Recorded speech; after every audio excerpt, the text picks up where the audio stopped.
আসসালামু আলাইকুম। যে মানুষগুলো হচ্ছে নিজের জীবনকে নিয়ে খুব আ কষ্ট করে বড় হচ্ছে বা বেড়ে উঠছে, তাদের চিন্তা বা চেতনা অনেকটা আলাদা। কারণ হচ্ছে তারা আর ১০ জন বা ৫ জনের মতন একই রকম হয় না। তাদের মেন্টালিটি, তাদের কর্মক্ষেত্র বা আরও অন্য কিছু আছে, সেগুলো একটু আলাদা হয়।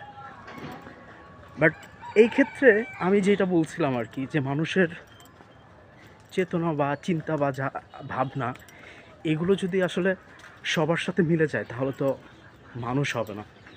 মানুষের দিক থেকে মানুষ অনেক কিছু পাল্টায়, চেঞ্জ করে। এটা হচ্ছে সবচাইতে বড় মেন্টালিটি।